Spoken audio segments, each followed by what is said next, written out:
বন্ধুরা, তোমরা কি করছো এখন? আমি কিন্তু বাগানে টাইম কাটাতে চলে এসেছি। সময় পেলেই আমি বাগানে চলে আসি, আমার খুব ভালো লাগে। আজকে দেখো তোমাদের সাথে পরিচয় করাচ্ছি আমার আর এক বন্ধু, যে সবেদা গাছ।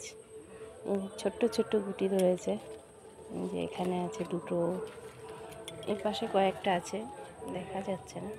বড় হলে একটু বড় হলে দেখাতে পারবো। সবেদা গাছটা দেখো, এবছর প্রথম ফল আসলো আমার সবেদা গাছে। ফল আসলো প্রথম, কিন্তু ফুল আসে বেশ 2 বছর থেকেই ফুল আসছে প্রচুর, কিন্তু ফুলগুলি টেকে না। ঠিক এবছর দেখা যাচ্ছে কয়েকটা ধরেছে, ভালো লাগছে। এখানে আছে আমার একটা পঞ্চমুখী লাল জবা, এটা আমার নিজের তৈরি করা গাছ, কাটিং থেকে।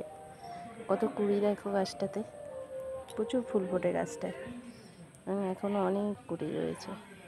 এখানে আছে আমার একটা দেখো শিউলি ফুলের গাছ, টব শিউলি এগুলিকে বলে, টবে হয় এগুলি ভালো। এই শিউলি গাছ ঝোপালো করতে কিন্তু এই যে ছোট্ট ছোট্ট কচি ডগাগুলি পিঞ্চিং করে দিলে গাছ কিন্তু খুব ভালো ঝোপালো হয়। আমি কিন্তু এইভাবেই গাছ ঝোপালো করে থাকি। গাছটি দেখো, গাছটির বয়স কিন্তু 1 বছর। চেহারাটা কেমন হয়েছে গাছটা, আমি একে পিঞ্চিং করে করেই ঝোপালো করেছি।